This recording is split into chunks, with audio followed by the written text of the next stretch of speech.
Good evening students. आज हम लोग फ्री फॉल के कुछ और भी प्रैक्टिस कर लेते हैं। आ जाओ।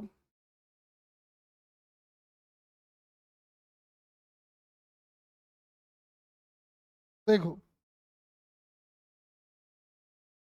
जैसे सपोज करो ये कोई एक बिल्डिंग है।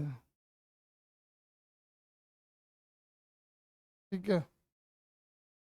और ये कोई एक बिल्डिंग में विंडो है मान लो। एक बॉल को यहाँ से फेंका गया, कुछ 100 मीटर पर सेकेंड से फेंका गया मान लो। तो उसका एच मैक्स कितना आ जाएगा? क्या एच मैक्स कितना आएगा बताना जरा। उसके हिसाब से डेटा एडजस्ट करेंगे।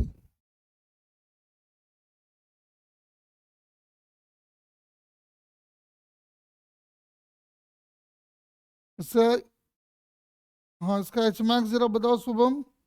और डेटा एडजस्ट करेंगे उसी के हिसाब से।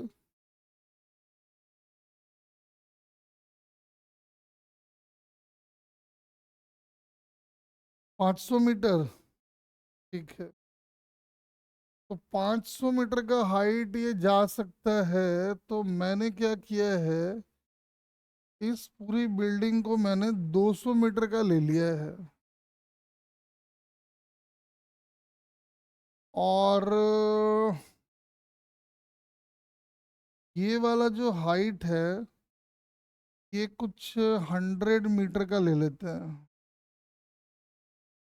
हम डेटा है ना, कुछ डेटा भी हम प्रॉपर एडजस्ट नहीं कर रहे हैं। आपको हम बस कॉन्सेप्ट समझाना चाह रहे हैं। और ये 20 मीटर का खिड़की है मान लो। और यहाँ पे एक आदमी है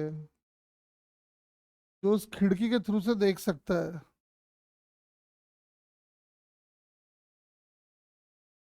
फाइंड द टाइम इंटरवल।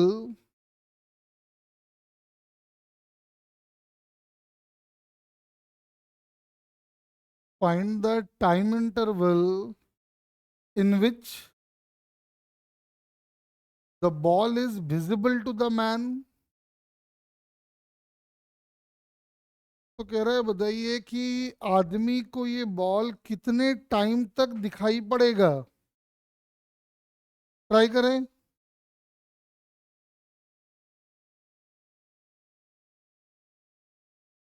कितने टाइम तक आदमी को ये विजिबल होगा जरा ये बताओ।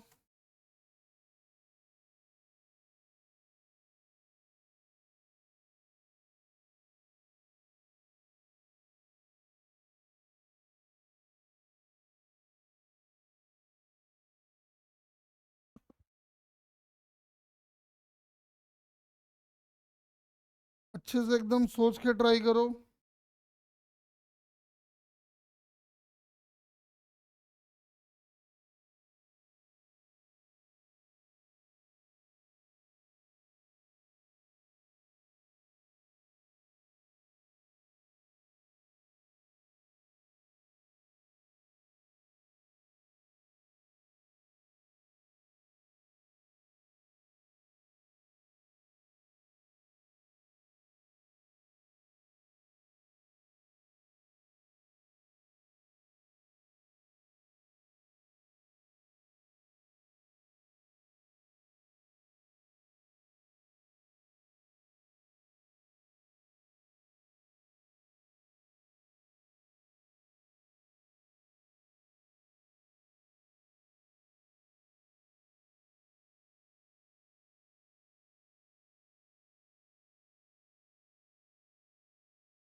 कह रहा है बताइए कि आदमी को ये बॉल कितने टाइम तक विजिबल होगा।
कह रहा है बताओ कितने टाइम तक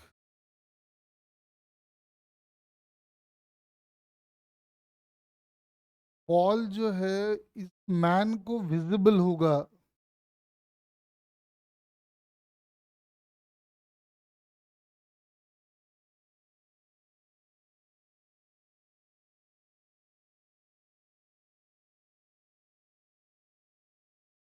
आंसर हो सकता है बहुत अच्छा नहीं हो, लेकिन कॉन्सेप्ट अपने को समझना है। जी की वैल्यू 10 ले लेना।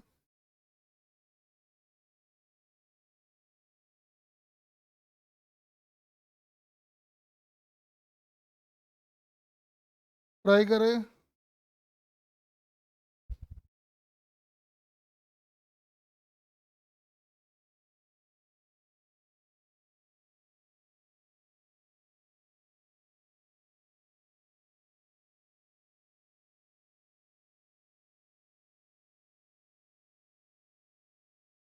कौशिक जी कह रहे हैं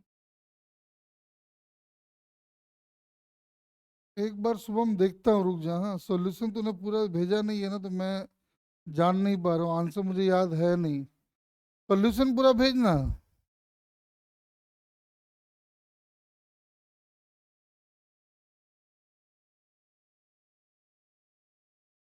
सॉल्यूशन भेजेगा तो मैं देख के समझता।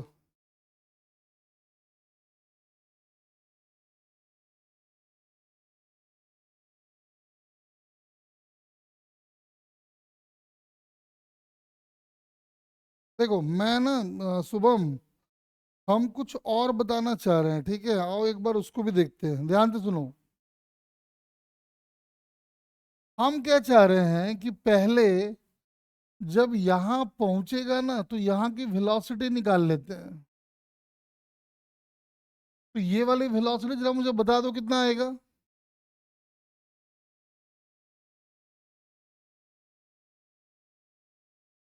100 मीटर वाले मार्क पे जब वो बॉल पहुंचेगा, उस समय उस बॉल की वेलोसिटी मुझे बता दो कितनी होगी।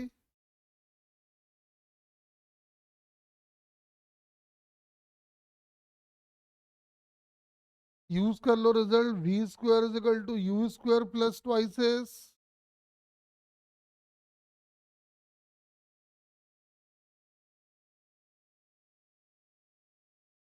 भी आपको चाहिए वैसे रहने दो।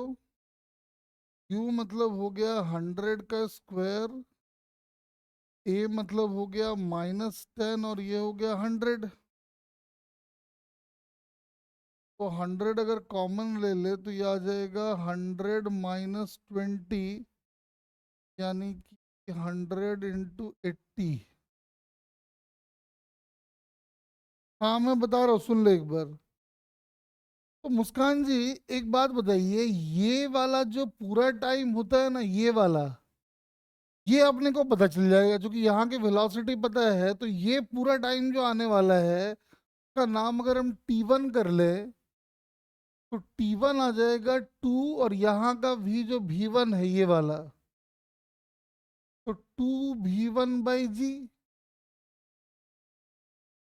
V1 की वैल्यू को यहाँ लाके पुट कर दो और बताओ कितना आ रहा है। 2/10 तो यही हो गया। और ये आ जाएगा 10√80। काट देते हैं इसको, तो 2√80 आ जाएगा। लेकिन ये पूरा टाइम है, ये ध्यान रखो। अब हम क्या करने वाले सुनो, अब हम यहाँ वाली वेलोसिटी निकालने वाले हैं। तो ये 100 का और ये 20 का, तो 120 मीटर हाइट पे जो वेलोसिटी होगी वो निकाल लो।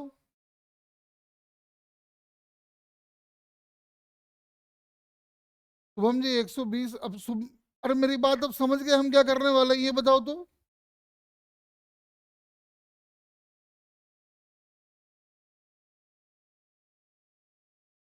शुभम समझ गया। अरे मुस्कान, आप समझ में आया हम क्या करने वाले हैं?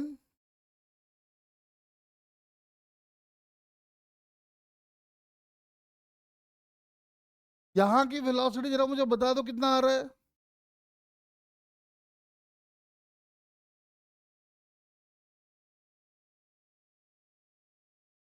सर ये तो आ गया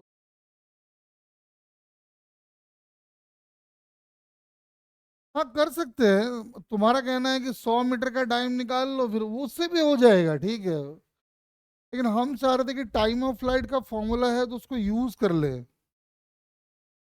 तो ये वाला अगर V2 है, शुभम जी का कहना है कि सर V2 आएगा 20√21। तो एक बात समझ में आ रहा होगा कि ये वाला जो टाइम होगा, ये वाला, वो अब हम निकाल लेंगे।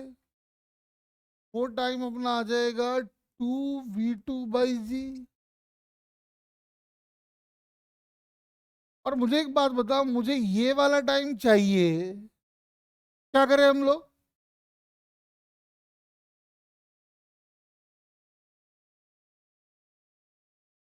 20√19 होगा। जो बोल रहे हो हम लिख रहे हैं। मुझे एक बात बताओ, अब मेरे, हम जो बताना चाह रहे समझ में आ गया क्या?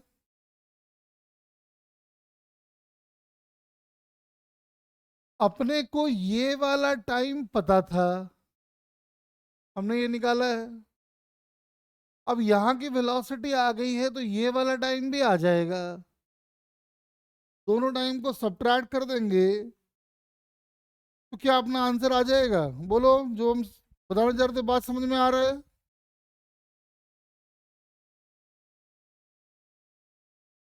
आपने भी किया वो भी ठीक है, उसमें कोई बुराई नहीं है।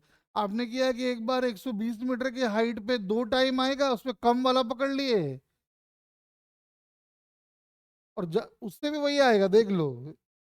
हाँ बिल्कुल वही आएगा। चलो एक काम करते हैं, अब यहाँ देखो एक बार, एक पर्टिकुलर हाइट से एक बॉल को ऊपर फेंक दिया, एक बॉल को नीचे फेंक दिया, एक बॉल को रिलीज कर दिया। पहले वाले बॉल का जो टाइम ऑफ फ्लाइट है वो है T1, दूसरे वाले ब्लॉक का टाइम ऑफ फ्लाइट है T2, और तीसरे वाले का टाइम ऑफ फ्लाइट है T3। Relate T1, T2 and T3।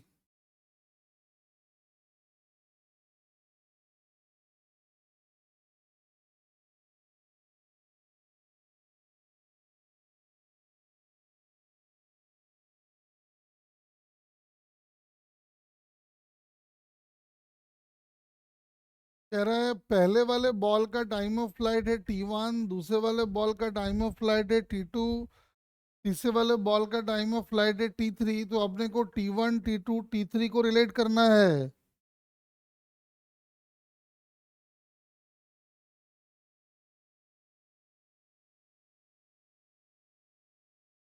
तो अगर अपना लोग पहले वाले बॉल का टाइम ऑफ फ्लाइट निकाले तो हम लिख पाएंगे फॉर बॉल 1, हम यूज कर रहे हैं S = UT+12AT²। जहां जहां S आ रहा है वहां -H लिखेंगे। U की जगह V0 T1 -G × T1²। तो ये आ गया ½ G T1² -V0 T1 -H = 0। तो T1 की वैल्यू आ जाएगी V0 ± V0² plus 2GH/G। Minus वाला तो एक्सेप्टेबल होगा नहीं, समझ में आ रहा है, तो नेगेटिव हो जाएगा। यानी जो रिक्वायर्ड टाइम हमारा आ गया वो आ गया V0 + V0² प्लस 2GH/G। ये अभी हमारा T1 आया है। तो आप चलो T2 के लिए कैलकुलेशन करते हैं। फॉर बॉल 2, देखो बॉल 2 का ना टाइम ऑफ फ्लाइट एक अलग तरीके से भी लिखा आ सकता है, लेकिन हम आपको पहले बेसिक वाला बता रहे हैं। फिर लगा रहे हैं हम S = UT+12AT²। इसको हम दो तरीके से समझा देंगे आपको। S आ गया -H, U आ गया -V0 × T2, ये आ गया -G × T2²। तो हम लिखेंगे ½ G T2² minus V naught T two minus H is equal to 0। नहीं, ये वाला प्लस हो जाएगा ना, हाँ। तो टी टू की वैल्यू आ जाएगी minus V naught plus minus V naught का square plus 2GH over G. तो यहाँ तो प्लस वाले से ही आंसर आएगा, समझ में आ रहा है। तो आंसर हो गया वी नॉट का square plus GH minus V naught by G. हाँ हाँ, बिल्कुल सही कह रहे हो शुभम। मैं जो भी बोल रहा था ना कि दूसरा तरीका बताएंगे, वो वही है। अब मुझे एक बात बताओ, जो तीसरा वाला बॉल है उसका तो अपने को रिजल्ट ही याद है। बताए थे कि जब एक बॉल को रिलीज किया जाता है उसका टाइम ऑफ फ्लाइट आता है under root of 2h/g।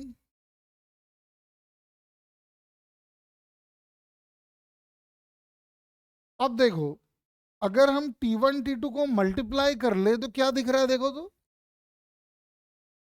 T1 T2 को अगर मल्टीप्लाई कर ले तो ऊपर आ जाएगा a-b और उधर आ जाएगा a+b। जब मल्टीप्लाई करोगे तो ऊपर बच जाएगा, ध्यान से देखो, 2GH और नीचे आ जाएगा g²।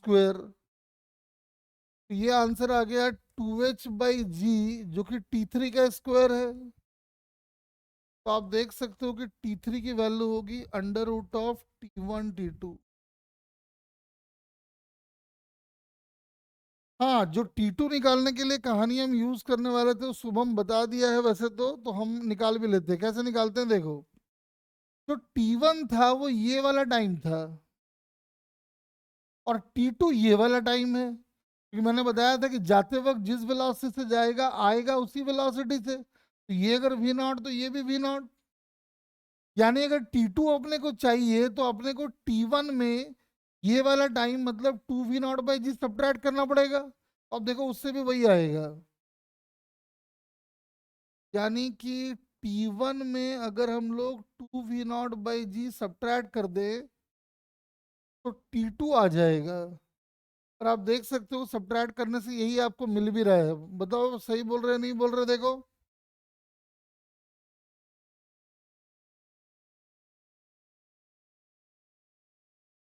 और देख लो सही आ रहा है क्या T2? देखो, करने के लिए आपके पास बहुत सारे तरीके हैं, लेकिन जो आपको समझ में आता है लगाओ।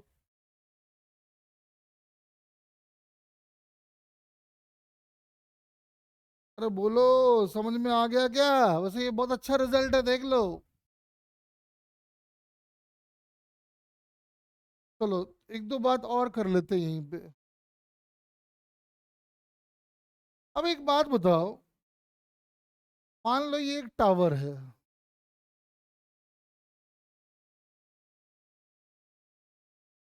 एक बॉल को फेंका गया V0 से ऊपर,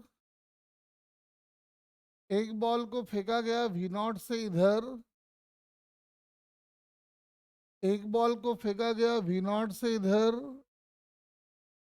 एक बॉल को फेंका गया V0 से इधर। और कोई पॉसिबिलिटी तो है नहीं, इतना ही पॉसिबिलिटी है। इसका नाम मैंने कर दिया 1 2 3 4, और एक और ले लेते हैं, ये ले लेते हैं एक।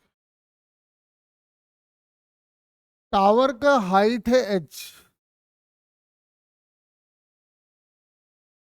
ग्राउंड पे आके जब ये ग्राउंड को हिट करेंगे बॉल्स, तो 1 की फाइनल वेलोसिटी है v1, 2 की फाइनल वेलोसिटी है v2, 3 की है v3, 4 की है v4, 5 की है v5।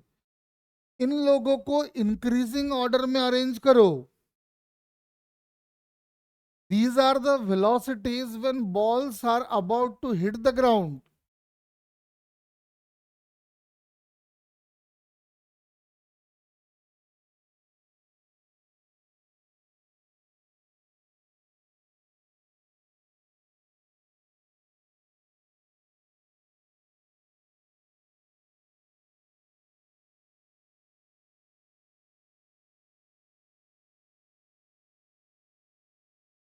वैसे इक्वल क्यों होगा?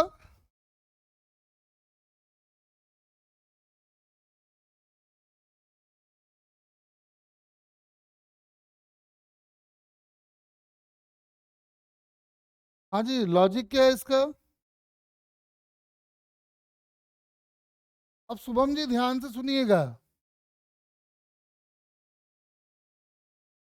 हम ये मान रहे हैं कि कोई भी एक को पकड़ लो, जब वो आके ग्राउंड को हिट करेगा तो हम ये मान रहे हैं उसकी वेलोसिटी है v। मान लिया मैंने।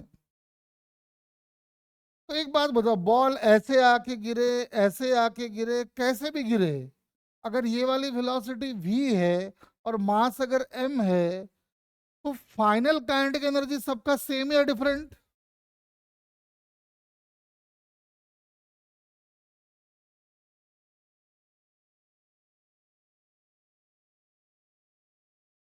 फाइनल काइनेटिक एनर्जी सबका सेम या डिफरेंट?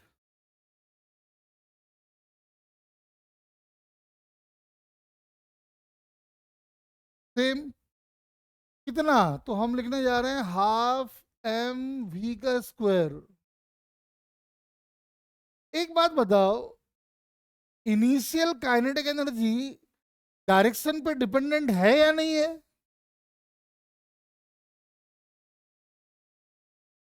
क्या इनिशियल काइनेटिक एनर्जी सबका सेम होगा या डिफरेंट होगा?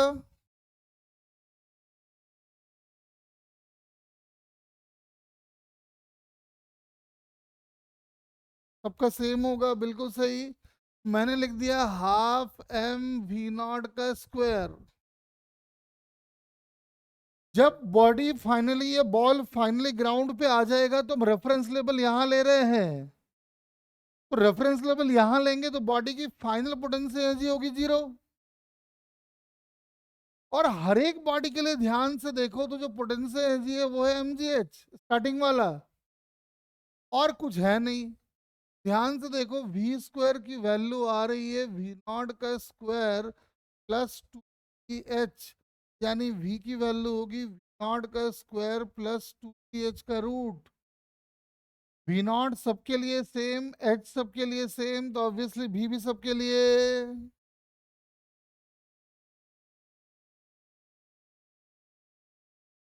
मतलब ये सारे बॉल जब ग्राउंड पे आएंगे और जब ग्राउंड को हिट कर रहे होंगे तो सबकी स्पीड सेम होगी।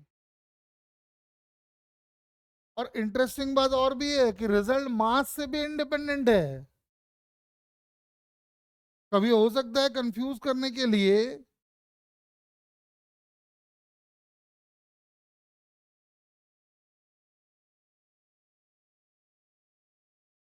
नहीं शुभम जी, इसको कहते हैं गलत तरीके से सही जवाब। मुझे एक बात बताओ, अगर आप V square is equal to U square plus twice S लगाओगे, मान लो y के अलोंग लगाए, तो इसके लिए जब y की वेलोसिटी लिखोगे तब तो v नॉट साइन अल्फा आएगा।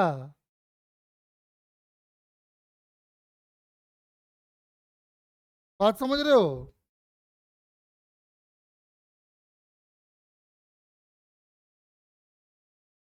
तो क्या V square is equal to U square plus twice S से ये बात प्रूव होगा क्या?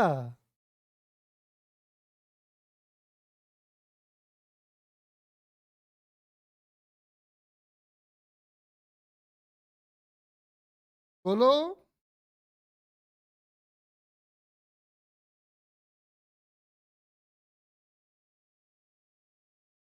बाद में कैसे ऐड होगा? आप क्या लिख रहे हो? आप तो v लिख रहे हो ना, तो मालूम चला उसमें इक्वेशन वी एक्स में भी डालना होगा, वाई में भी डालना होगा, फिर दोनों का रिजल्टेंट लेना पड़ेगा। अब इतना आसान रह गया क्या?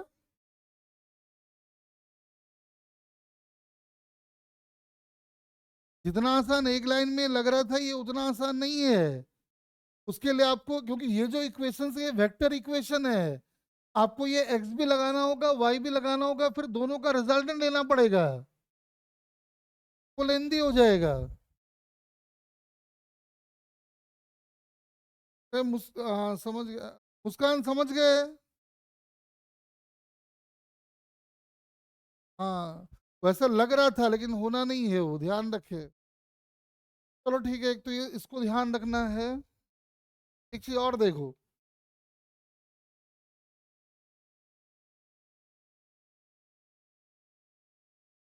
ठीक, चलो मैंने उसे पहले बताया है, फिर एक बार बता रहे हैं हम। बहुत अच्छा क्वेश्चन है, इसलिए फिर से समझा रहे हैं।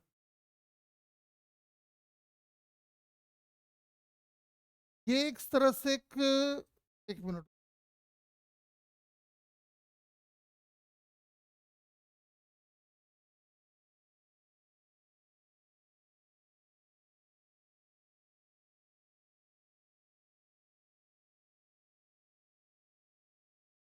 देखो, ये एक सेमी सर्कुलर रिंग है, और इसको एक तार से ऐसे जोड़ दिया हमने। इसका रेडियस है कैपिटल आर, ये वर्टिकल प्लेन में है, ऐसे स्टैंड लगा दिए हैं। और एक बीड, मतलब मोती, इधर भागेगा विथ कांस्टेंट वेलोसिटी v, और एक बीड है इधर जिसकी स्टार्टिंग में हॉरिजॉन्टल वेलोसिटी है v। हॉरिजॉन्टल वेलोसिटी है v, ध्यान रखे। तो बोला बताओ, ए से बी तक पहुंचने का टाइम 1 और ये 2, किसका ज्यादा किसका कम?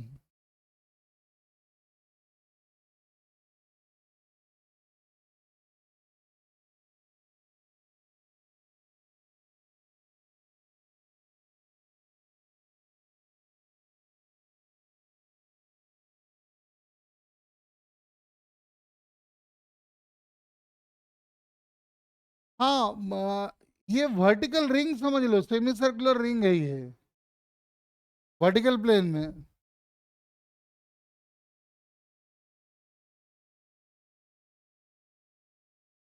मुस्कान जी, हाँ सेमी सर्कुलर रिंग है बेटा, ऐसा है देखो ना, ऐसा है semi circular ring, vertical plane में है। एक तार यहां से जोड़ दिया है, एक बीड ऐसे भाग रहा है और एक बीड ऐसे भाग रहा है। स्टार्टिंग में दोनों की हॉरिजॉन्टल वेलोसिटी सेम है। हम जानना चाहते हैं कि अदर एंड पे पहुंचने का टाइम किसका ज्यादा किसका कम।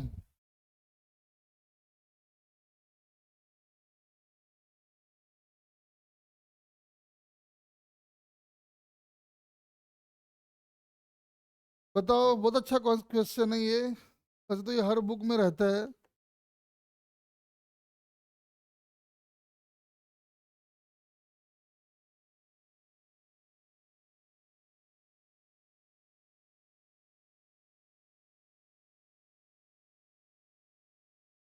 स्टार्टिंग में दोनों की हॉरिजॉन्टल वेलोसिटी सेम है, दूसरे एंड पे पहुंचने का टाइम किसका ज्यादा किसका कम।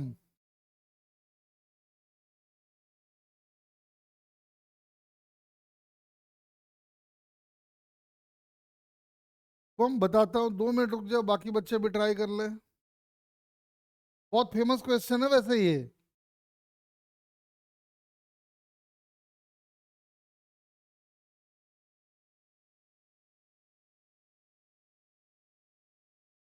बहुत ही कॉन्सेप्चुअल, बहुत ही अच्छा क्वेश्चन है। देखो मैं समझाता हूँ, पहले भी मैंने एक बार बताया हुआ है। बच्चे क्या करते हैं ना, इसका आंसर इधर उधर से उल्टा पुल्टा तरीके से बच्चा रट लेता है, तो एक बार समझते हैं अच्छे से, आओ। तो ऐसे समझते हैं, सुनो मेरी बात, ध्यान से समझना।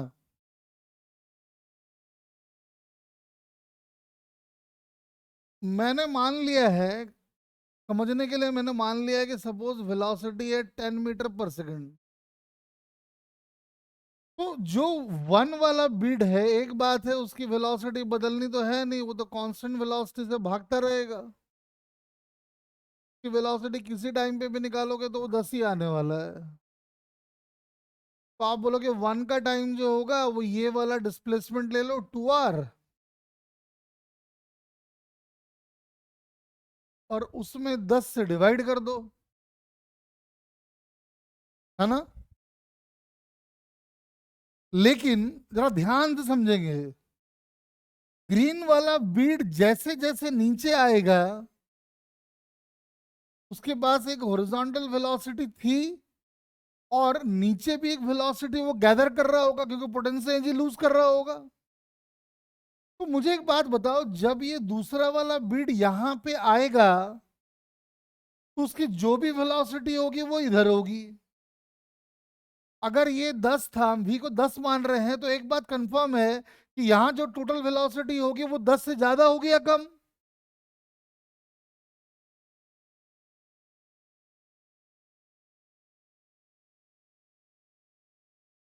यहां जो वेलोसिटी होगी वो 10 से ज्यादा या कम, क्या कहते हो?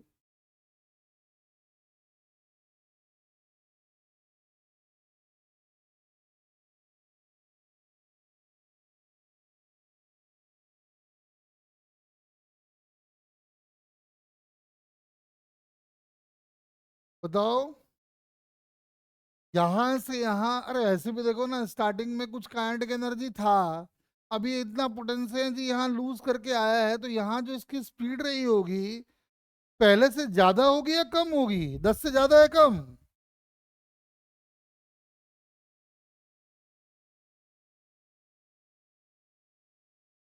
या 10 के बराबर, क्या कहते हो?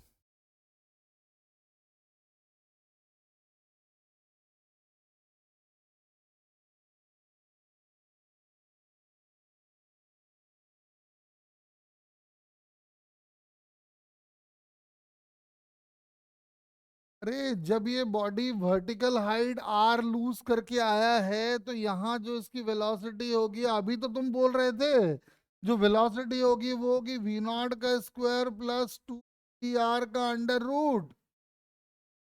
हम उसमें नहीं जाना चाह रहे थे वैसे तो जाहिर सी बात है यहाँ की जो वेलोसिटी होगी वो 10 से कुछ ज्यादा होगी। तो मान लो कि 15 है, मानने में क्या जा रहा है? अब 12 भी मान लो, क्या फर्क पड़ रहा है? पहले बोलो, ये बात समझ में आ रहा है कि वहां वेलोसिटी 10 से ज्यादा होगी? अरे अभी तो ये रिजल्ट तुम ही तो बता रहे थे।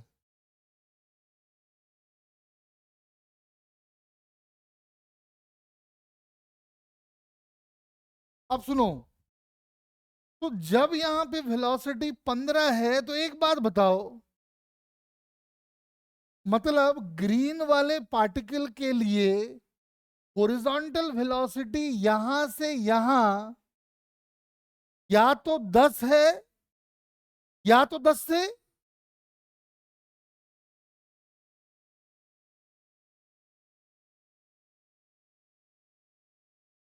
अरे ये वाला जो बीड है इसकी हॉरिजॉन्टल वेलोसिटी यहां मैंने माना है कि 10 है और यहां इसकी हॉरिजॉन्टल वेलोसिटी 15 हो गई।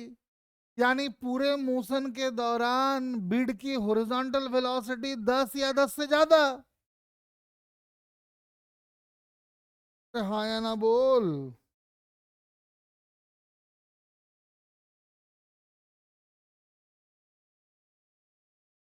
तो एक बात बताइए शुभम जी, अगर इसकी हॉरिजॉन्टल वेलोसिटी हमेशा 10 या 10 से ज्यादा, इसकी हॉरिजॉन्टल वेलोसिटी हमेशा 10, तो टाइम और हॉरिजॉन्टल डिस्प्लेसमेंट दोनों का सेम, तो टाइम किसका ज्यादा किसका कम?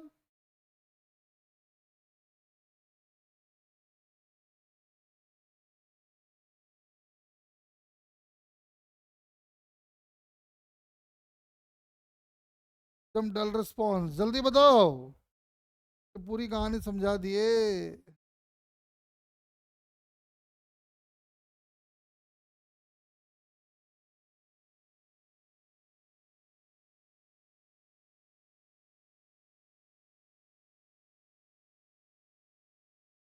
नहीं मुझे बताओ ना, इसकी हॉरिजॉन्टल वेलोसिटी हमेशा 10 या 10 से ज्यादा,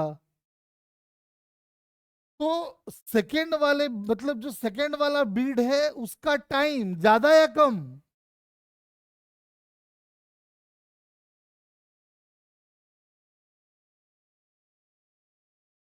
अरे ज्यादा कैसे आएगा बेटा? इसकी हॉरिजॉन्टल वेलोसिटी हमेशा 10 है या 10 से ज्यादा है, और डिस्टेंस इसको ट्रैवल करना है वही हॉरिजॉन्टल 2r। इसकी हॉरिजॉन्टल वेलोसिटी हमेशा के लिए 10 है, इसको भी डिस्प्लेसमेंट ट्रेवल करना है 2r, तो टाइम किसका ज्यादा किसका कम?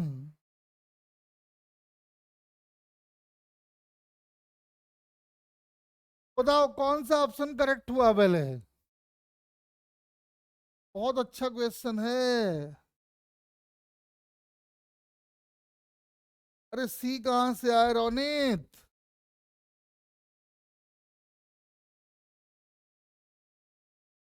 अरे आंसर कौन सा हुआ बोल।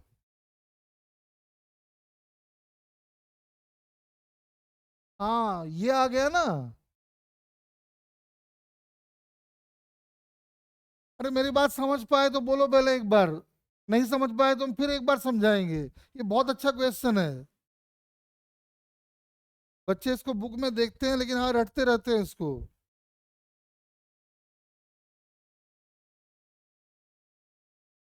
अरे समझ में आ गया तो फटाफट बता दो वरना फिर हम समझाएंगे, जल्दी बताओ। मुस्कान क्या बोल रही है बोल।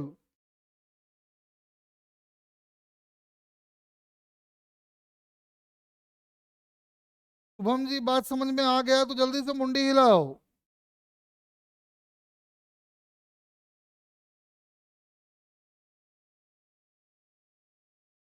बहुत ही अच्छा क्वेश्चन है, ऐसा लगता नहीं है लेकिन होगा यही आंसर।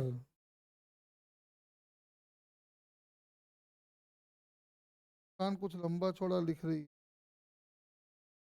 हाँ बिल्कुल सही, मुस्कान कह रही है कि सर यहां से यहां तो एक्सलरेट होके आपने 15 कर दिया, फिर आगे डीएक्सलरेट भी तो होगा। तो मेरे नन्हे मुन्ने बच्चे, मुझे एक बात बता, अगर ये यहां से 10 से 15 हुआ है तो यहां जब जाएगा तो इसकी वेलोसिटी फिर कितनी हो जाएगी? 10, ऑब्वियसली। तो मुझे एक बात बताओ, थ्रू आउट द मोशन इस वाले की हॉरिजॉन्टल वेलोसिटी या तो 10 है या तो 10 से ज्यादा है, और इस वाले की हमेशा ही 10 है। तो जाहिर सी बात है टाइम इसका कम होगा उसका ज्यादा होगा। बोलो।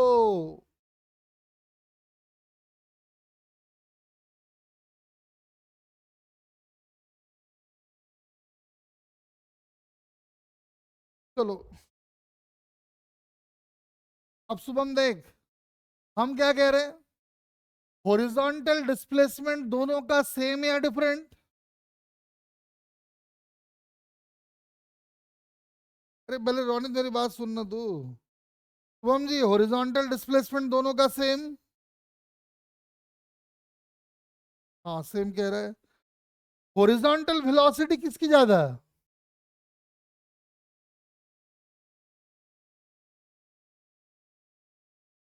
तो डिस्प्लेसमेंट नहीं, horizontal velocity through out the motion देखोगे ना, इसकी तो हमेशा फिक्स है।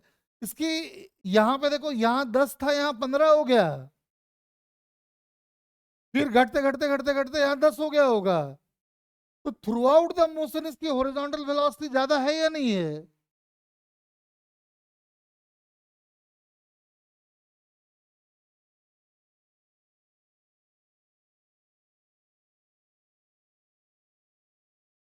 तो बोल शुभम।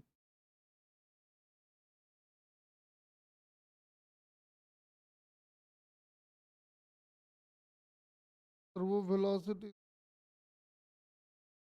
अरे नहीं देखना, यहाँ जो भी वेलोसिटी होगा वो तो हॉरिजॉन्टल वाला ही होगा। यहाँ और वेलोसिटी किधर आ सकता है? आ ही नहीं सकता है, बॉटम मोस्ट पॉइंट है ये।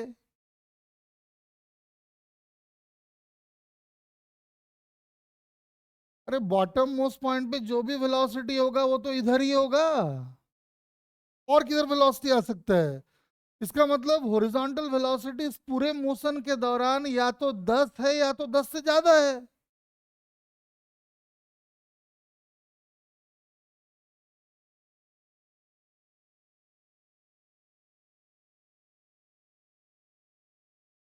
तो बोलो।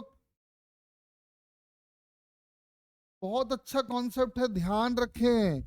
आज हम आपको ना इसका एक वीडियो भी आपको भेज देंगे, आप देखना वहां, जैसे एग्जांपल लेते हैं, देखो इसका ना कैसे क्वेश्चन बदल बदल के एग्जाम में आता है, देखो हम समझाते हैं आपको। एग्जाम में क्या करेगा, एक रास्ता बना देगा ऐसा,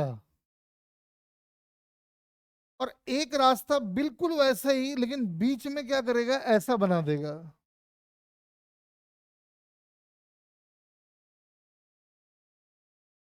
एक ब्लॉक को यहां से छोड़ दिया गया।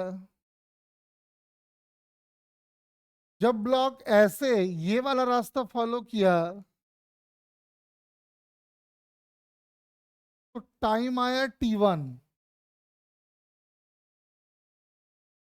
जब ब्लॉक ने ये वाला रास्ता फॉलो किया,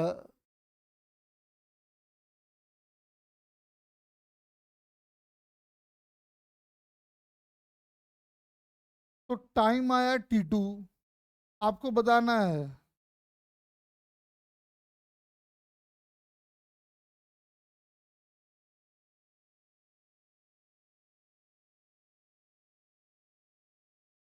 बताइए।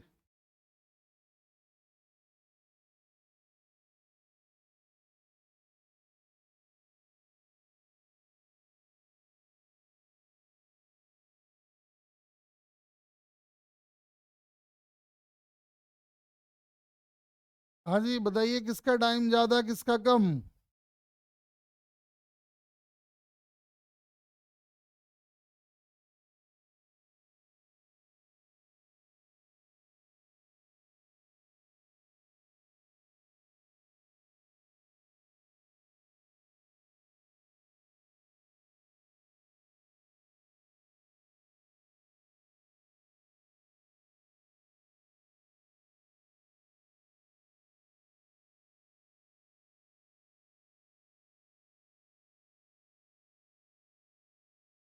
अरे रिस्पॉन्ड करो, क्या आंसर आएगा इसका।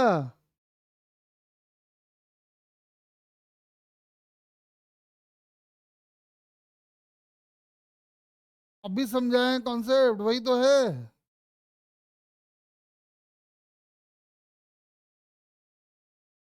ले,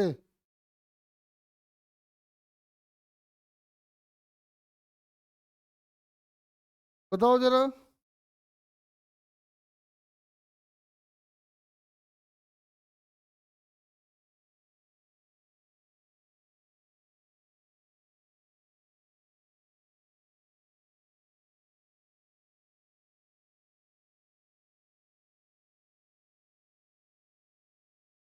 रोने दे का ज्यादा कम मत बता, तू ऑप्शन बता सीधा। ऑप्शन तो दे ही रखा है।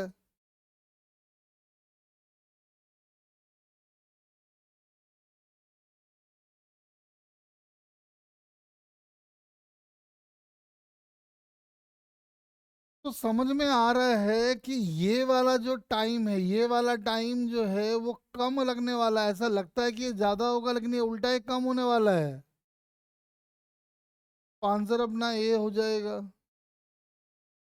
ऐसे ही देखो, यहां से क्या किया, ऐसे छोड़ दिया। बोला बताओ यहाँ पे पहुंचने का जो टाइम आएगा, किसका ज्यादा किसका कम, ऑप्शन यही है, बताओ।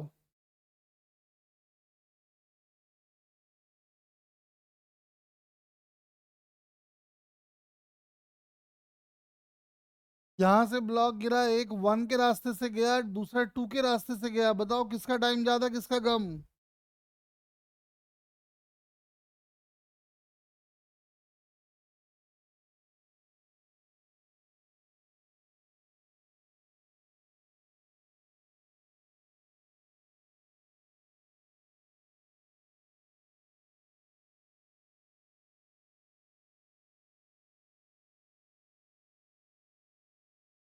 तो समझ में आ रहा है कि आंसर कौन सा होगा रे, ए वाला। ध्यान रखो, ये बहुत कॉन्सेप्चुअल, बहुत ही बढ़िया क्वेश्चन है।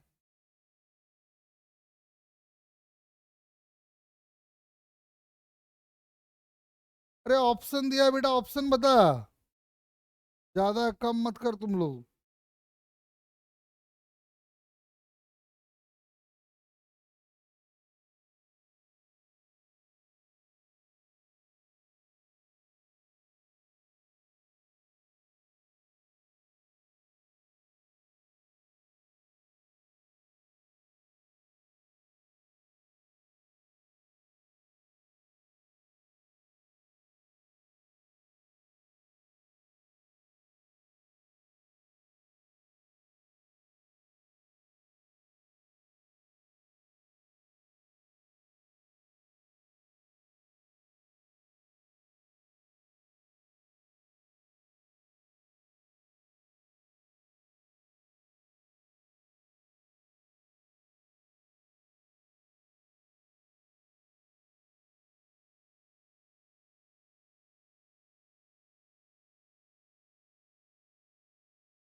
चलो आओ थोड़ा आगे बढ़ते हैं और देखो,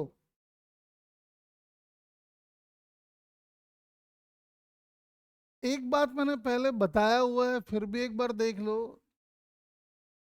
ये एक वर्टिकल रिंग है।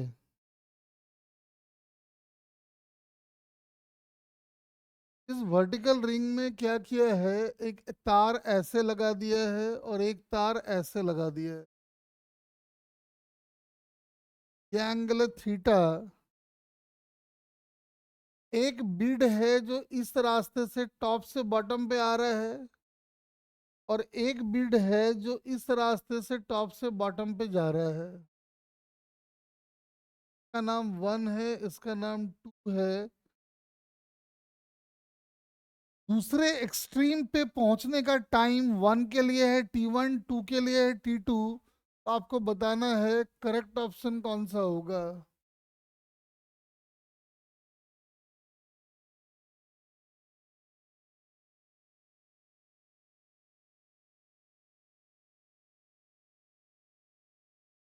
बताइए।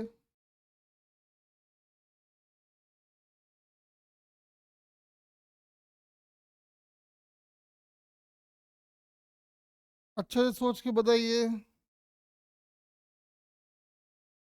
दोनों के एक्सट्रीम पे पहुंचने का टाइम अगर T1 T2 है, बताइए कौन ज्यादा कौन कम।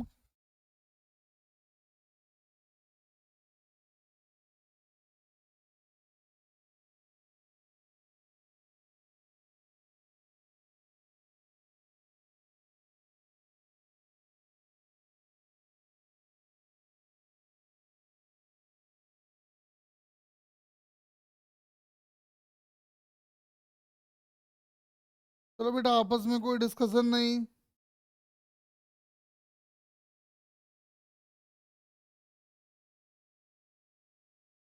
सिर्फ क्वेश्चन पे ध्यान दें।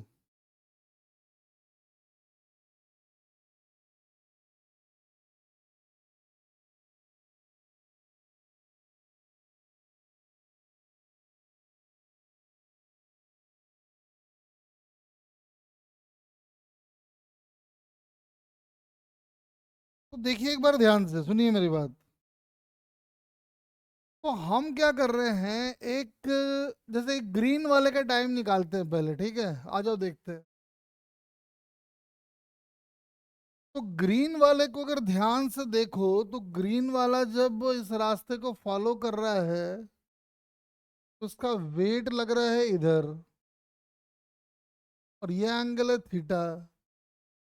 mg का इधर वाला कंपोनेंट जो आएगा वो आएगा mg cos थीटा।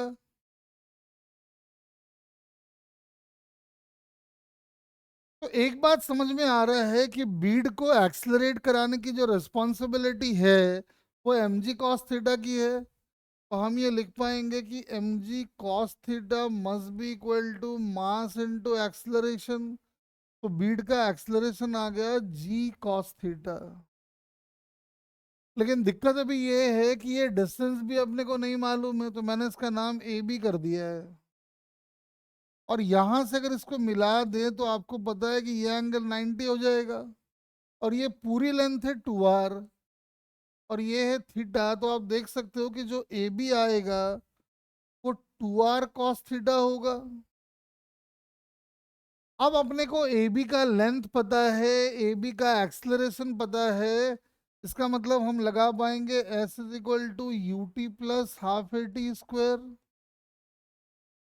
एस की जगह डाल दो 2r cos थीटा। यू है नहीं, ए की जगह डाल दो जी cos थीटा इंटू टी का स्क्वायर। कॉस थीटा कैंसिल कर दो, तो आप देखोगे टाइम की वैल्यू आ जाएगी अंडर रूट ऑफ 4r/g। और रिजल्ट का 4r/g आना ये बता रहा है कि जो टाइम आ रहा है वो थीटा से पूरी तरह से इंडिपेंडेंट है। इसका मतलब मुस्कान जी टाइम कौन सा होगा?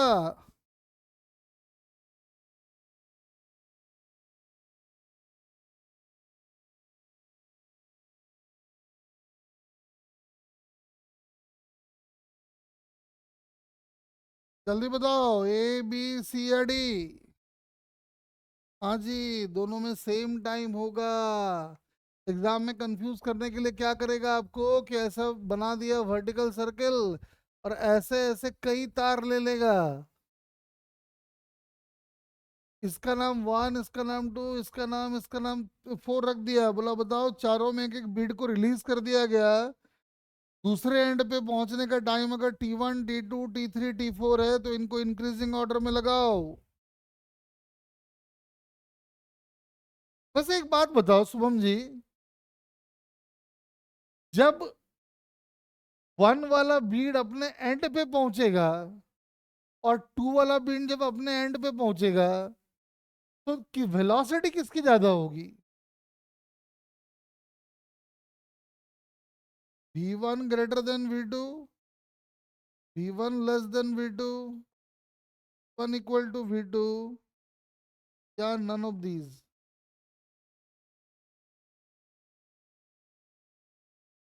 बताएं जरा।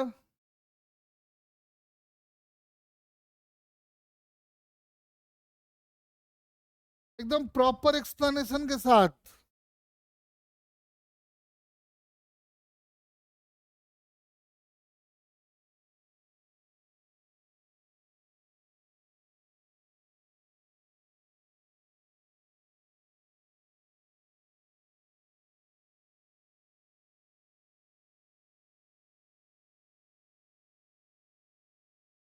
एक मिनट रुक जाओ बेटा, ये वोल्टेज फ्लक्चुएट कर गया, ट्रिप कर गया ये। एक मिनट।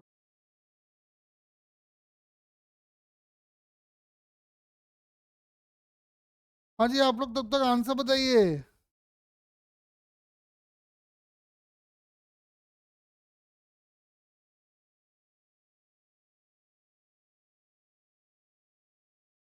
बॉटम पे आने के बाद उनकी वेलोसिटी का रेशियो बताइए, किसका ज्यादा वेलोसिटी किसका कम वेलोसिटी?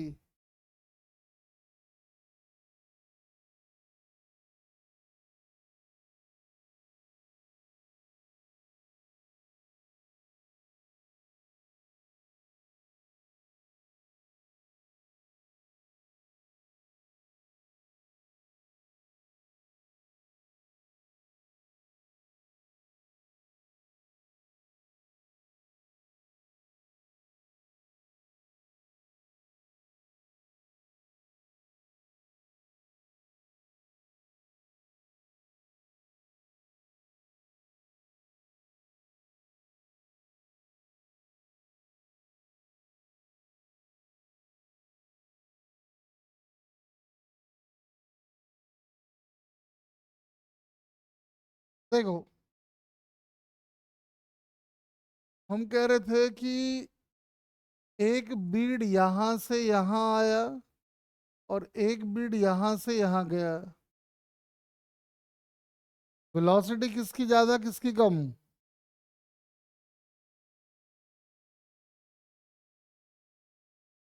वन इसको मान ले। अब पता नहीं उसमें डायग्राम में क्या था, मुझे ध्यान नहीं है, देख ले।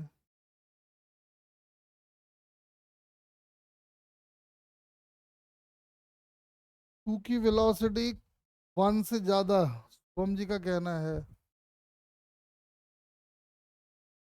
हाँ जी, फटाफट रिस्पॉन्ड करो।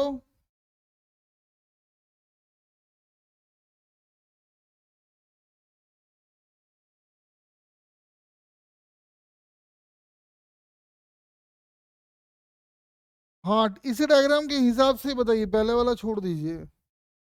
तो देखो, अभी हमने देखा था कि इसकी जो एक्सलरेशन आई थी वो आई थी कितनी, जी कॉस थीटा। और जो डिस्प्लेसमेंट ट्रैवल करना था वो था 2r कॉस थीटा। तो अगर हम यूज कर लें V square is equal to U square plus twice S, U सबका जीरो, ए को हम पुट कर देंगे जी कॉस थीटा, और जहां जहां एस आ रहा है वहां पे हम डाल देंगे 2r कॉस थीटा।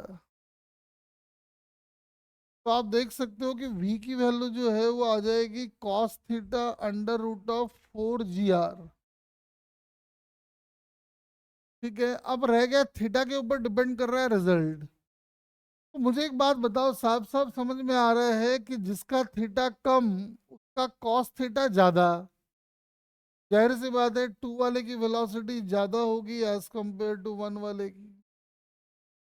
तो एग्जाम में क्या करेगा, यहाँ पे आपको क्या करेगा, एक रिंग बना देगा और चार पाथ ड्रॉ कर देगा। एक, दो, चार, 1 2 3 4। आपको पूछेगा बताओ, सब में एक एक बीट छोड़ दिया गया। जब दूसरे एक्सट्रीम पे ये बीट्स पहुंचेंगे तो उनकी वेलोसिटी को इंक्रीजिंग ऑर्डर में लगाओ।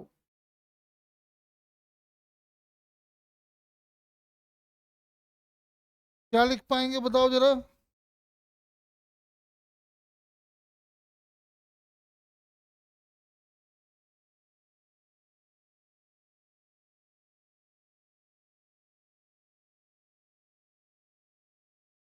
ये कह रहे हो कि चार की वेलोसिटी सबसे ज्यादा, फिर तीन की, फिर दो की, फिर एक की। ठीक है, ये ध्यान रखना, छोटे छोटे क्वेश्चन से, बहुत फेमस क्वेश्चन है ये। और देखो, मान लो कि ये कोई बिल्डिंग है, एक बॉल को यहां से फेंका गया। सपोज करो 50 मीटर पर सेकंड से फेंका गया, तो 10 मीटर पर सेकंड से फेंका गया। 120 मीटर का ये टावर है।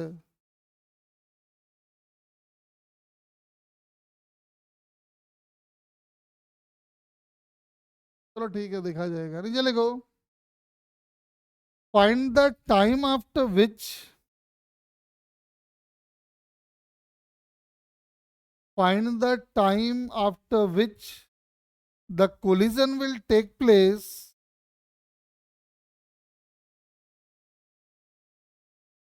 Find the time after which the collision will take place. Also find the height at which the collision will take place.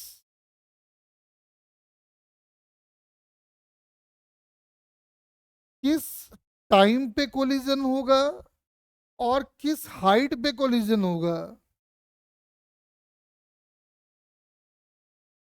अभी हम रिलेटिव का आइडिया यूज नहीं करेंगे क्योंकि हम रिलेटिव नहीं पढ़े हैं।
टाइम 3.5।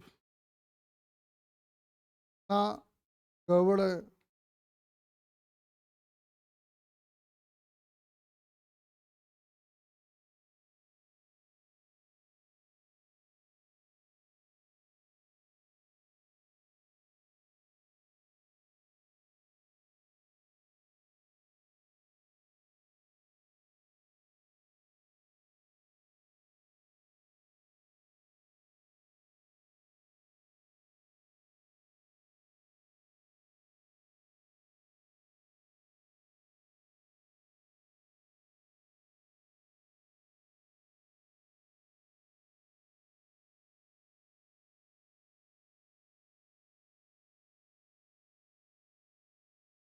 टाइम तो 3 सेकंड आएगा।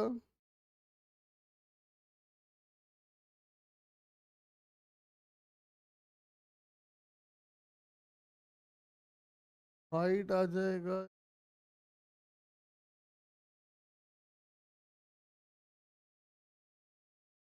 ठीक है।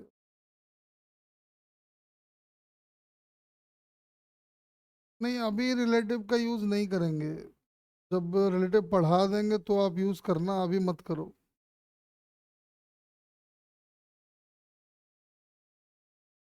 हाँ नहीं, मैंने देख लिया, ठीक है।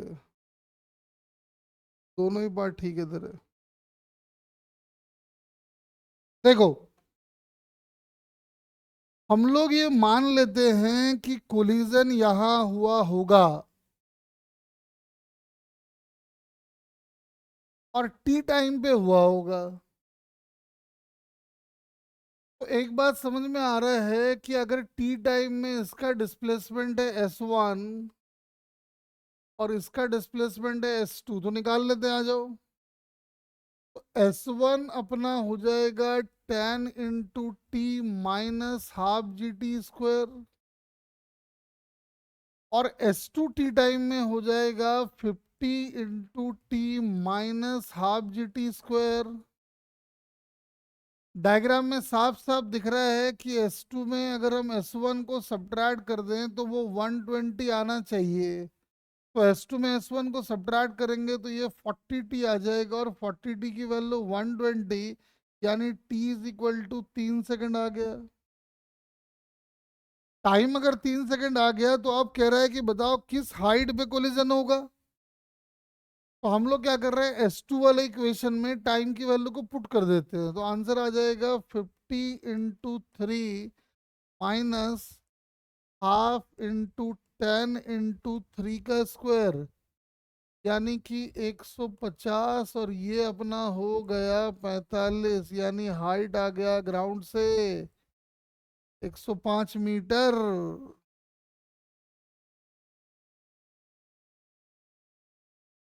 अब इसमें कोई बच्चा कहता है कि सर ऐसा मत करो, आप ना इस क्वेश्चन को ऐसे ना करें, आप इस क्वेश्चन को ऐसे करो। देखो इधर,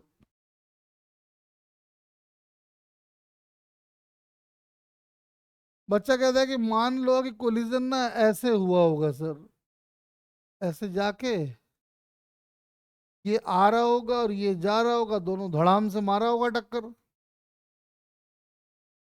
कोई बुराई नहीं, आप जो मर्जी है मान लो। देखो ध्यान से, किसी ने अगर डायग्राम ऐसा बनाया तो क्या करेंगे, उस केस में चालाकी दिखाएंगे और हम बोलेंगे ये वाला है S2 और ये वाला डिस्प्लेसमेंट है S1। मतलब जब हम S1 लिखेंगे तो नीचे को प्लस मान के लिखेंगे और S2 लिखेंगे तो ऊपर को प्लस मान के लिखेंगे। तो S1 क्या लिखा जाएगा, देखना जरा। S is equal to UT plus ½ AT² लगा रहे हैं S1 के लिए नीचे को प्लस मान के, तो S1 प्लस हो गया, U -10 हो गया इंटू T प्लस हाफ, चूंकि नीचे को प्लस मान रहे हैं तो A इस बार प्लस हो जाएगा इंटू T²। ठीक वैसे ही S2 के लिए अगर हम ऊपर को प्लस मान के लिखे तो S2 can be written as 50 × T minus half GT²। और एक बात साफ समझ में आ रहा है कि S1 plus S2 must be equal to 120, और जैसे आप दोनों को ऐड करोगे तो ये और ये कैंसिल आउट हो जाएगा, तो देखो 40T इज इक्वल टू 120, तो T की वैल्यू आ गई 3 सेकंड। टाइम आ गया तो उसको लाके दोबारा यहाँ डाल दो, तो देखोगे S2 की वैल्यू 105 मीटर आ जाएगी, यानी कोलिजन ग्राउंड से 105 मीटर की हाइट पे हुआ होगा। तो आपको जो मर्जी लगाना है लगाओ, वैसे ज्यादा अच्छा है आप हर बार ये मान लो कि कोलिजन यहां से ऊपर होगा। तो फायदा ये होगा कि नेगेटिव वाला चक्कर नहीं आएगा और गलती होने के चांसेस कम रहेंगे। जैसे एग्जांपल के लिए देखो,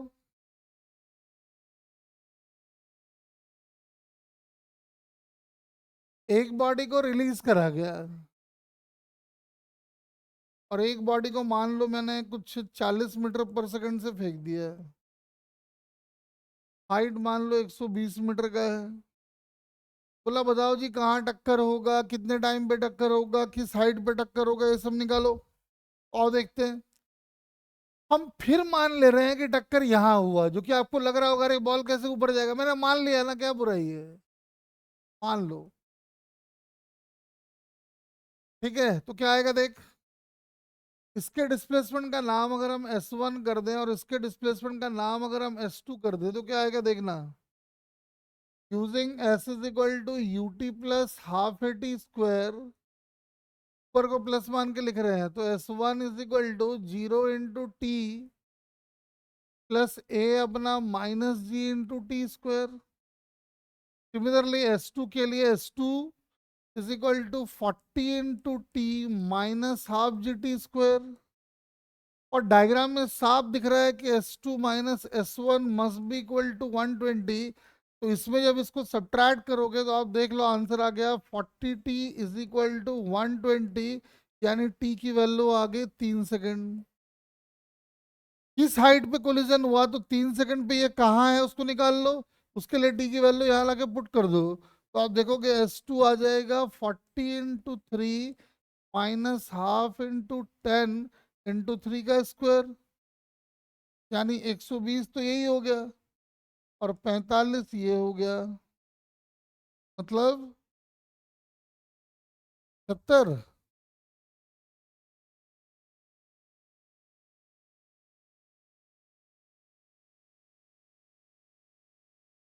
देखो वैसे तो हम ऐसे भी सोच सकते थे, कैसे, हम मानते नहीं कोलिजन यहाँ होगा और टी टाइम पे होगा, तो समझ में आता है कि टी टाइम में ये बॉल जो नीचे आता है वो तो सीधा अपने को याद रहता है ½ GT स्क्वायर, और ये वाला जो डिस्प्लेसमेंट आएगा वो आएगा 40T माइनस ½ GT स्क्वायर। और साफ दिख रहा है कि S1 plus S2 must be equal to 120, यानी ½ GT स्क्वायर प्लस ये वाला, तो आंसर आ गया 40T, यानी 40T must be equal to 120, so T is equal to 3 second. और ये भी अपने को पता है कि एक बॉडी को अगर आप रिलीज कर रहे हो तो बॉडी 3 सेकंड में कितना नीचे आएगी, बताओ। अगर हम एक बॉडी को रिलीज कर रहे हैं तो फ्री फॉल में बॉडी ऊपर से कितना नीचे आएगा, बताए थे ½ GT स्क्वायर। आंसर आ गया ½ × 10 × 3 का स्क्वायर, यानी कि 45 मीटर नीचे आएगा। तो नीचे से 45 मतलब, सॉरी ऊपर से 45 मतलब नीचे से 75। अरे बोलो, मतलब आपको ऊपर मानना है नीचे मानना है, जो मर्जी है मानो, कोई दिक्कत नहीं है, आंसर एकदम सेम आएगा। आओ एक दो प्रैक्टिस करते हैं।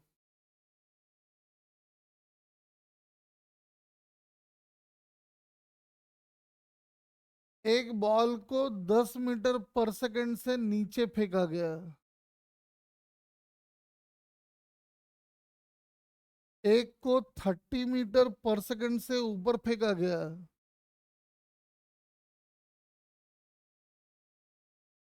टावर का हाइट है 80 मीटर।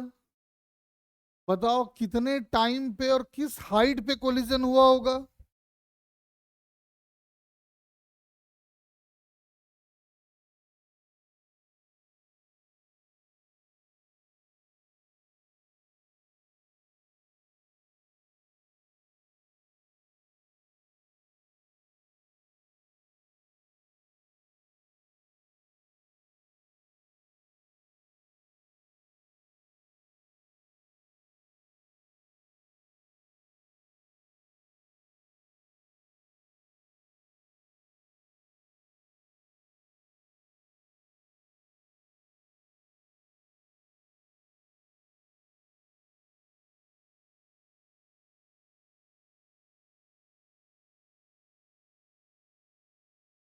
देखते हैं शुभम, रुक जाओ फटाफट ट्राई करो, बाकी सब ट्राई कर लो।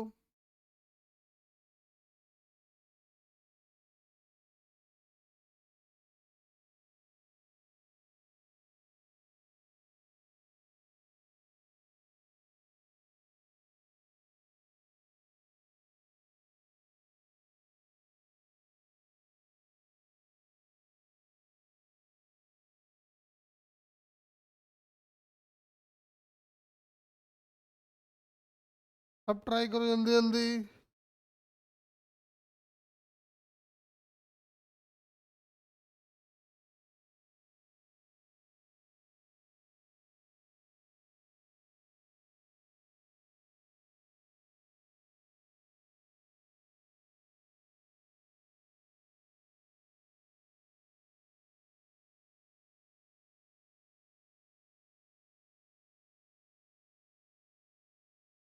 हाँ जी मुस्कान जी, बाकी बच्चे ट्राई करो।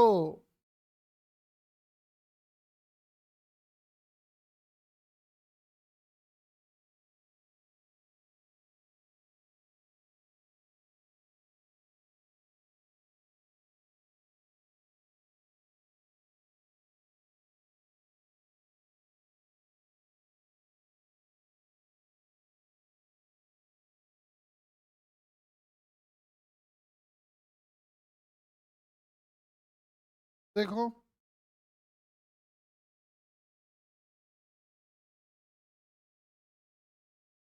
हम मान रहे टक्कर यहाँ हुआ होगा, तो S1 ये हमारा हो गया, और ये हमारा S2 हो गया। तो from S is equal to UT plus half AT square, S1 can be written as tan into T plus half minus G square. Similarly S2 हो जाएगा 30 into T plus half minus G into T square. और साफ दिख रहा है कि S1 plus S2 अपना 80 metre है। ये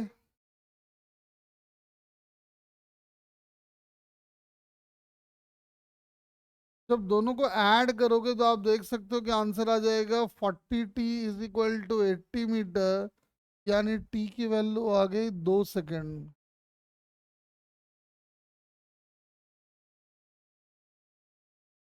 ठीक है, टाइम आ जाएगा 2 सेकेंड।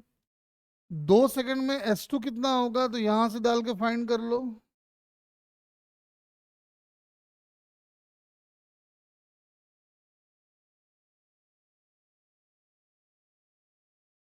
60 और 20, 40 हो गया क्या? इतने हाइट पे कोलिजन हो जाएगा। एक और देख लो।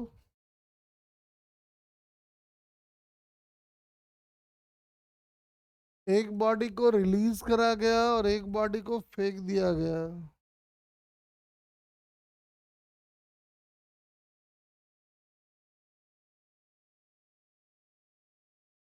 पता करो किस टाइम पे कोलिजन होगा, किस हाइट पे कोलिजन होगा।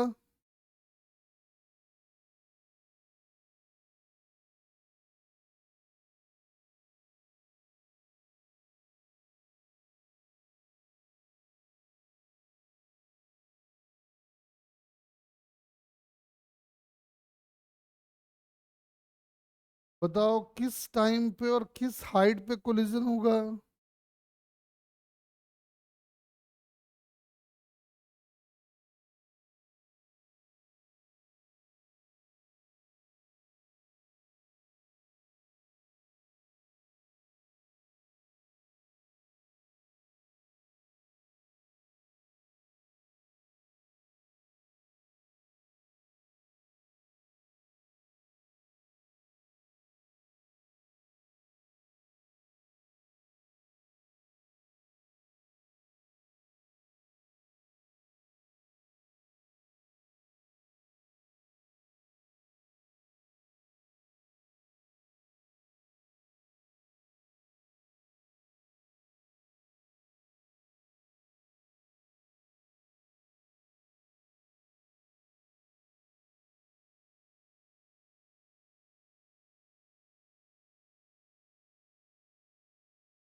हाँ जी, ट्राई करें।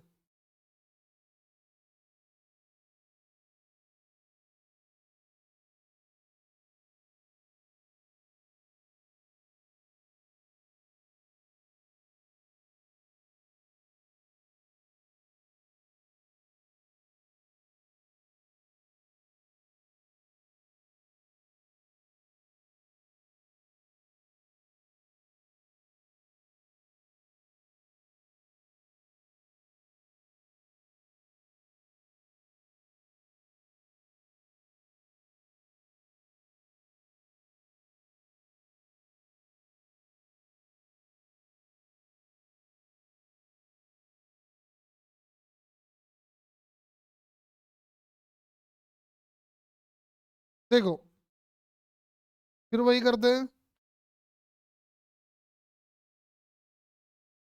तो अगर कोलिजन यहाँ पे हो रहा है तो ये डिस्टेंस आएगा हाफ जी टी स्क्वायर, और ये हो जाएगा 50t minus half G T square. दोनों को ऐड करने से दिख रहा है कि 50t is equal to 150। T आ गया 3 सेकेंड, और 3 सेकेंड में इसको निकाल लो तो 105 मीटर आ जाएगा, यानी हाइट 105 मीटर की हाइट पे कोलिजन हुआ होगा, है ना। चलो देखो, चलो एक थोड़ा सा बदल के कराते हैं, आ जाओ।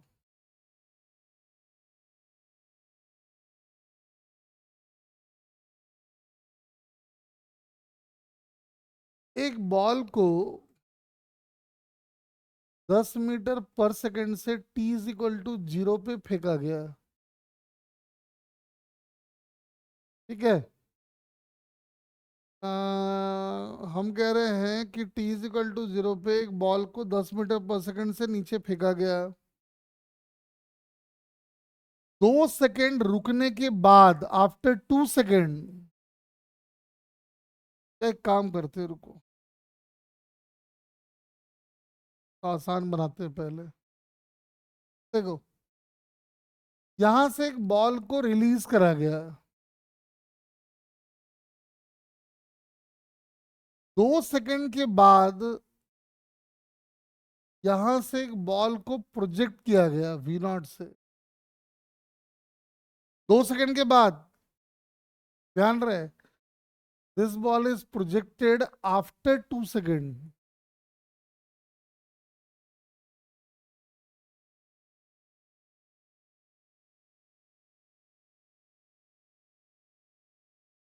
देखो, तो पहले बॉल को 0 टाइम पे फेंका, और फिर पहले के फेंकने के 2 सेकेंड के बाद एक बॉल को डायरेक्टली नीचे एम करता हुआ फेंक दिया। देखा जाता है कि at T is equal to 5 second from the beginning,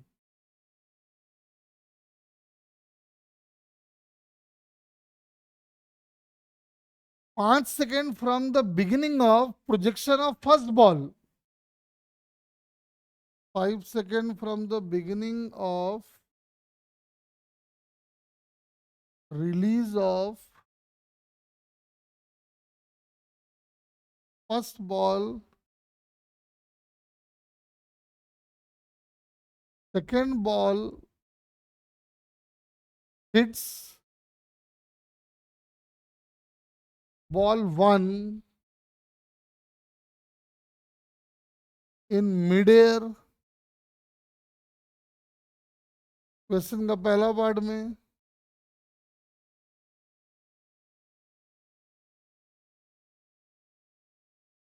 find the value V not,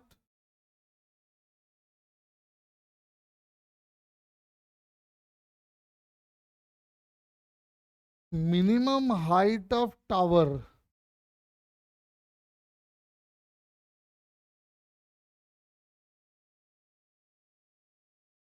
to occur this. ऐसा होने के लिए हाइट का मिनिमम टावर कितना होना पड़ेगा, ट्राई करो। टावर का मिनिमम हाइट कितना होना पड़ेगा, ट्राई कर दो जरा फटाफट।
फटाफट ट्राई करो।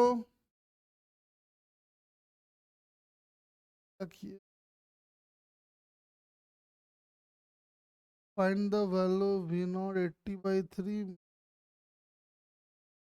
देखता हूँ सुबह, मुझे आंसर याद नहीं है।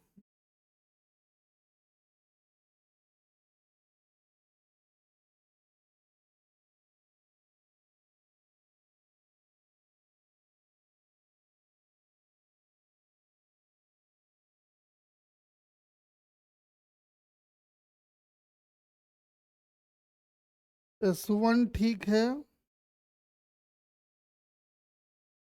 S2 भी ठीक है।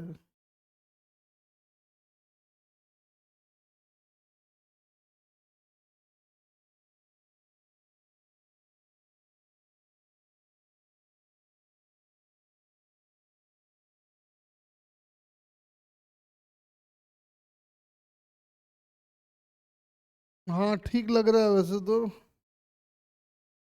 हाँ ठीक लग रहा है।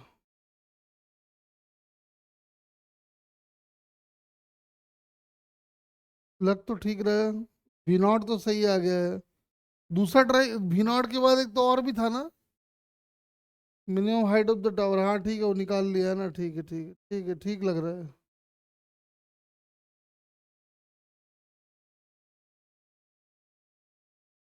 चलो बताइए बेटा फटाफट एकदम।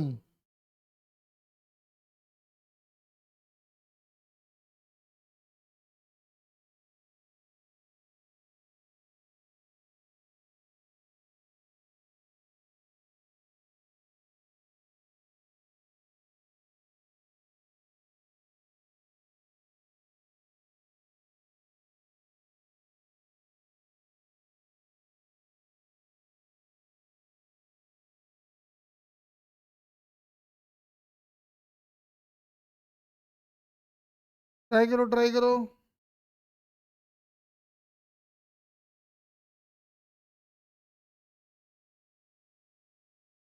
पेपर बेटा मुझे लग रहा है शायद मंडे को होगा।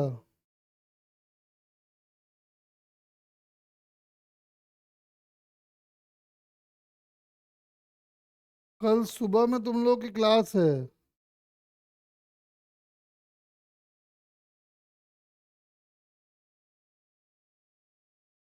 9 बजे।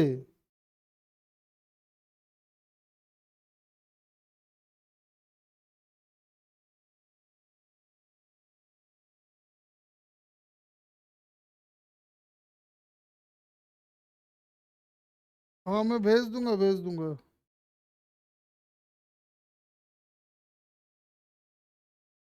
वो फोन नहीं रहेगा। अरे मैनेज कर ले कल के लिए बस।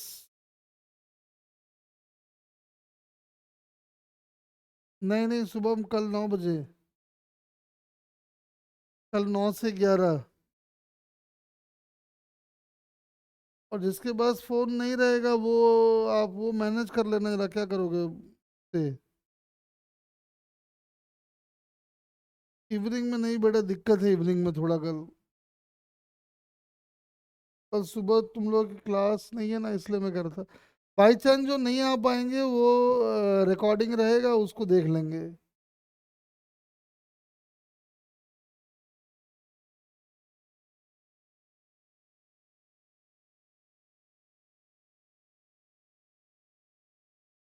हाँ जो नहीं कर पाएंगे वो देख लेंगे वो। हाँ जी जल्दी जल्दी बताओ जरा क्या आ रहा है।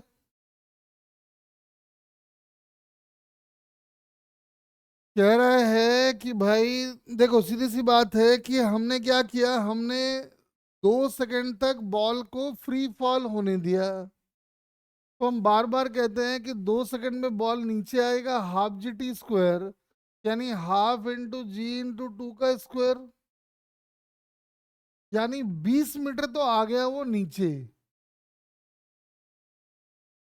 यानी अब कहानी है कुछ ऐसा कि पहला वाला बॉल, अब इसको आप वी नॉट से फेंकने वाले हो, ये 20 मीटर नीचे आ चुका है, और उस समय इसकी वेलोसिटी रही होगी 20 मीटर पर second. v equal to U plus 80। u0 है, ए की वैल्यू जी है, टाइम 2 सेकंड है। अब कहानी ऐसा है और हम चाहते हैं कि इसको ये हिट कर जाए। तो एक बात तो समझ में आ रहा है कि वी नॉट की वैल्यू को 20 से तो ज़्यादा होना ही पड़ेगा, वरना ये वो पीछे का पीछे रह जाएगा वो। चलो मान लेते हैं कि यहाँ टक्कर हो गया होगा, टी टाइम पे टक्कर हो गया होगा, ऐसा मान लेते हैं। इसके फेंकने के टी टाइम के बाद, ध्यान रहे ये बात, तो टी टाइम में ये कितना चला होगा? तो टी टाइम में ये चला होगा 20t plus half G T square. और टी टाइम में ये कितना चला होगा? तो टी टाइम में ये चला होगा V naught into T plus half G T square. और अकॉर्डिंगली क्वेश्चन जो दोनों का डिफरेंस आएगा that must be equal to 20। तो ये और ये तो गया, यानी 20t minus V naught T. क्या लिख दिए क्या? हाँ उल्टा लिख दिए। एक्चुअली बड़ा वी नॉट वाला है ना, तो लिखना पड़ेगा V naught minus 20 into T must be equal to 20। और कह रहा है कि 5 सेकेंड फ्रॉम द बिगिनिंग, यानी इसको फेंकने के 3 सेकंड के बाद, यानी टाइम की वैल्यू 3 है, तो वी नॉट की वैल्यू यहां से आ गई 20/3 प्लस 20, यानी कि 80/3 आ गया। अब कह रहा है कि टक्कर कहाँ पे होगा, तो ये वाला हाइट निकाल लेते हैं, ये डेप्थ निकाल लेते हैं, जो भी है ये कितना आ जाएगा। तो 20t plus half G T square, और टाइम कह रहा है कि 3 सेकंड है, यानी कि आ गया 60 प्लस हाफ जी इंटू 3 का स्क्वायर, मतलब और 45 मीटर। यानी ये कुल मिला के हो गया 105, और ये 20 तो ऑलरेडी है, यानी टावर का हाइट कम से कम 125 मीटर तो होना ही चाहिए। अगर 125 मीटर नहीं होगा तो मालूम चला टावर मतलब बॉल एक दूसरे को हिट करने से पहले ही पाथ खत्म हो जाएगा, जो कि पॉसिबल नहीं है।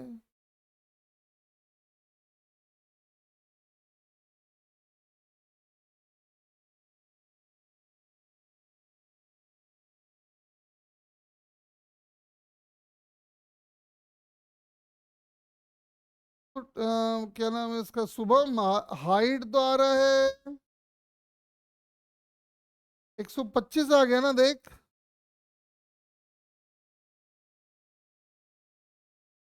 हाँ ठीक है, ठीक है, चलो देखो। और थोड़ा सा और देखते हैं।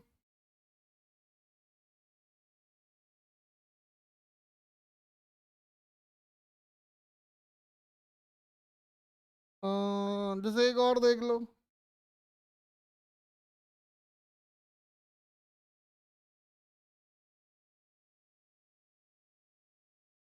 एक बॉल को 10 मीटर पर सेकंड से ऐसे फेंक दिया,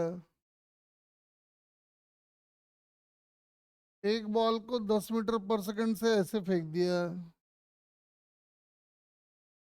ये वाला हाइट कुछ ले लो, तो 40 मीटर ले लेते हैं। और एक बॉल यहां से कांस्टेंट स्पीड से भागने लगा विद वेलोसिटी 10 मीटर पर सेकंड। ये अगर ए है, ये अगर बी है, ये अगर सी है,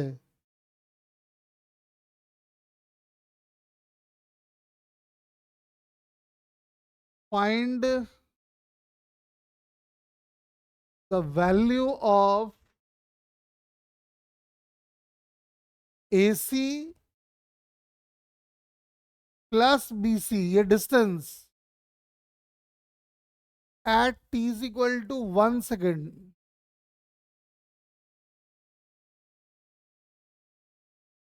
1 सेकेंड पे ए और सी के बीच का डिस्टेंस प्लस बी और सी के बीच का डिस्टेंस कितना होगा, जरा फाइंड आउट करें।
जल्दी से फाइंड कर दो, सिंपल सा क्वेश्चन है।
फटाफट जरा फाइंड करो।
देखो,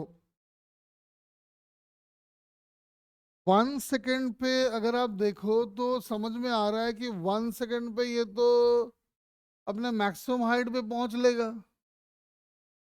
और इसका मैक्सिमम हाइट जो है वो आएगा 5 मीटर ना, 5 मीटर ही होगा। और 1 सेकेंड में ये नीचे कितना आ जाएगा? तो 10 × 1 plus half into g × t², यानी कि 15 मीटर नीचे आ जाएगा। और 1 सेकेंड में ये आगे बढ़ जाएगा 10 सेकेंड, 10 मीटर सॉरी, ऐसा आ गया। अब कह रहा है ए सी निकालो, तो ए यहाँ पे है, सी यहाँ पे है, तो पहले ए सी निकाल लेते हैं हम लोग। ए सी आ जाएगा 10 का स्क्वायर प्लस 45 का स्क्वायर का अंडर रूट। अब आता है बी सी। बी सी का मतलब हो गया ये वाला, और ये वाले का मतलब हो गया 25, यानी 25 का स्क्वायर प्लस 10 का स्क्वायर और अंडर रूट। 1 सेकेंड में ए सी प्लस बी सी की वैल्यू इतनी हो जाएगी, देख लो। ए सी का मतलब हो गया ये वाला, और BC का मतलब हो गया ये वाला। तो हमने ये डिस्टेंस फाइंड आउट कर लिया है।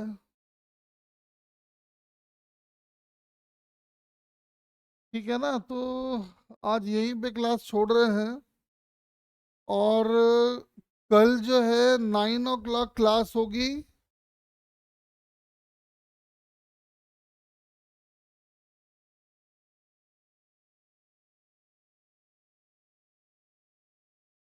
हाँ, बाकी देख लेंगे, इसका आंसर जो भी आ रहा हो देख लेना अपना, ठीक है ना। चलो, हम बार कोड जनरेट कर देते हैं।